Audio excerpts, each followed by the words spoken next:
about bronze casting and maybe begin a little bit with the history of the medium.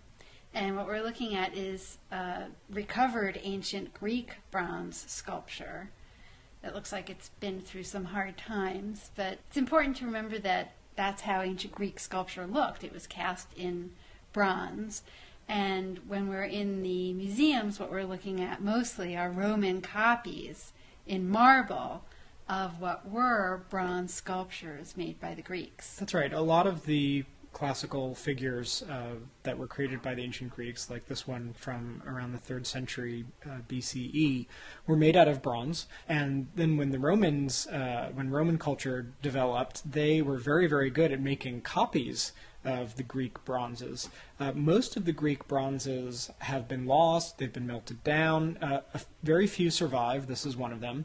Oftentimes the ones that survived were lost at sea, and so were well preserved underwater, like this one, which is why it has that mottled finish. That wasn't originally how it would look, but you're absolutely right. A lot of the things that we think of as typical Greek sculpture in marble are actually Roman copies in marble of the Greek bronze. And also that the bronze was often melted down during the Middle Ages because, first of all, these were just pagan sculptures that Christians didn't care about in the Middle Ages, but also bronze was and still is a valuable metal. It's very, very valuable metal, mostly made out of copper and tin, and it's expensive just in terms of a raw material. That's right. And so if you don't like the sculpture that's made out of bronze, you would rather melt it down and make it into something that you do like for instance, a church bell or a cannon. Those are the kinds of things that oftentimes, when bronze sculpture was destroyed, that was often why it was.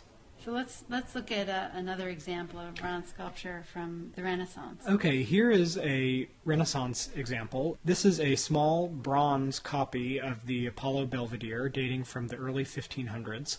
The sculptor's name is Antico, which of course is not the name that he was born with. He got that name because he made small bronze copies of things from the antiques. Exactly. Right. And he worked mostly for the Gonzaga family in Mantua in the early 16th century.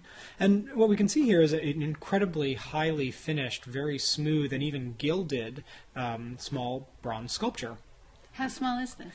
This is approximately, I would say, about 6 inches tall. Oh, it is small. It's pretty small. And what's really exceptional about his work, and this is a good example to talk about bronze with, is that it does have this very, very smooth finish and a lot of detail, and then, of course, some very nice gilding as well.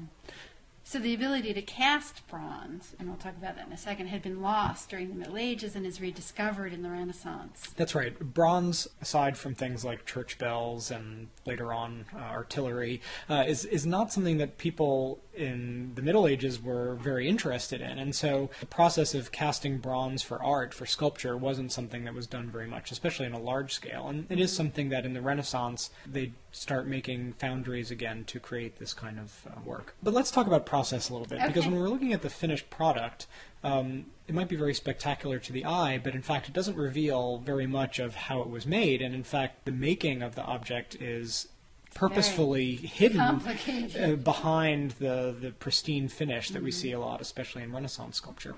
Let's look at a diagram that explains the process that was current. And this process is called? This is the lost wax process, which is a process that the ancients used and then is used again in the Renaissance. And still used today. Oftentimes used today, that's right.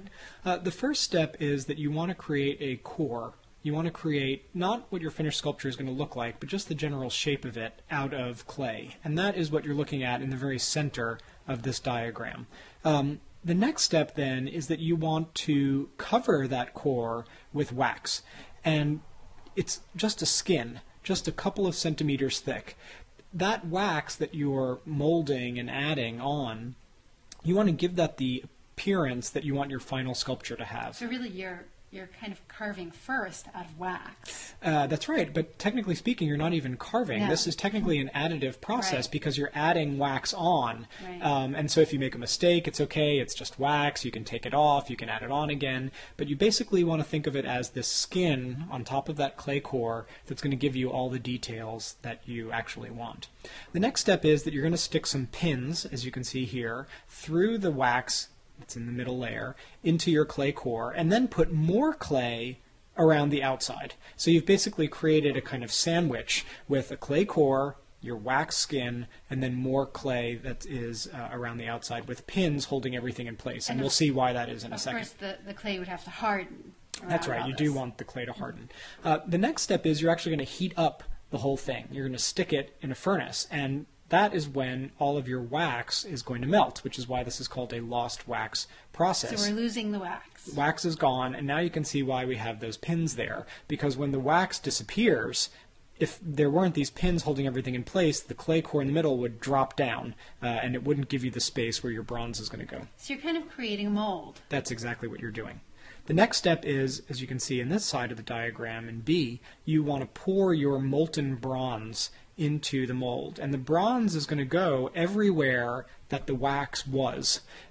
That's why you wanted your wax to basically look exactly like what your finished product is going to be, because the bronze is going to take all of that up. So you're pouring really hot bronze. Hundreds and hundreds of degrees Fahrenheit. And it's molten. Dangerous. Very dangerous. It's very hot, and you pour it in. And then once you've filled it up and you think that the bronze has gone everywhere you need it to go, you let it cool off. And you let it cool, and you let it cool. And then finally you break the outer mold, and that will reveal your bronze sculpture. That's essentially going to look like the wax that you had put on it before. The clay core is oftentimes just trapped inside. In a lot of bronze sculpture, it's still in there. You don't want to necessarily get it out. Doesn't matter. If you want, you could leave an area of bronze open and reach in with a stick and poke it around and shake it out, but oftentimes the clay core is still inside. The thing is, when you've removed your outer layer of clay and it finally reveals the bronze is very, very rough. I mean, your sculpture is not finished by any means. It has a lot of bubbles. It's very imperfections. A lot of imperfections. Plus, you also have all of these pins that are still sticking out of it. And so the next process, which is incredibly time-consuming, and oftentimes the most time-consuming part of making a bronze sculpture, is finishing or chasing the bronze. You want to polish down the areas you want to have smooth, get rid of any imperfections, cut off the pins and other things that might be sticking out. This is a very, very labor-intensive process. And at this point, if you want to think of it in this way, you're actually working reductively now because you're removing anything, taking away things that you don't want there to be anymore. It's at this stage that you can create details that might have been too fine to achieve with the wax that would have been lost in the process. So would you reheat the bronze to make these? You can do that. Like the ones we see on the helmet here of Goliath from That's right. Donatello's David and Goliath. This is the head of Goliath from Donatello's sculpture of the mid-15th century. And you can see things like the texture in here and between these vegetal designs, or the texture here, this kind of hammering that gave you these circular texture marks, even here, like on the sandals. This is all created afterwards. The fine details, even like eyelashes or other kinds of things on other sculptures. So just by hammering? Just by hammering. And then... Maybe using a stencil and hammering? You could do that sometimes as well. There are whole different tools that different artists in their workshops would use, and of course those change slightly over time and in different regions, but generally remain the same. Here we're looking at a sculpture by John Bologna from the late 16th century, and this is a good artist to talk about when we talk about the fine finish that can be achieved in the end, much like the first example we looked at. It's polished down, sometimes with oils and even some pigments sometimes, and depending on the materials that are in your bronze, of course, it can have different kinds of tones and colors. But the idea is then to give it this incredibly lustrous finish, and you have really no sense of the casting process, of the wax, of how rough and unfinished it looked when it was first made. And this is the reason all of these levels of technique and procedures that went into making the bronze, this is the reason why it's so expensive. We've mentioned elsewhere that marble sculpture costs 10 times more than wood sculpture. Well, bronze sculpture costs even 10 times more than marble. Wow. So if you're going to make something out of wood, it might have a certain cost, but if you're going to make it out of bronze, that same sculpture would cost literally 100 times more. But of course, it's a much more durable medium. Very than durable wood, medium. And even more durable than stone. It's more durable than wood, of course, and it is more durable than marble. Marble, although it's a rock, is very brittle. You can think of it almost like chalk. And so marble can't really stand on its own 2 feet, if you want to think of a large That's sculpture. Why there are those trees and everything. You often at have the bottom. something supporting the sculpture. Bronze, instead, has incredibly good tensile strength, and so you can achieve things in bronze that you would never be able to achieve in marble.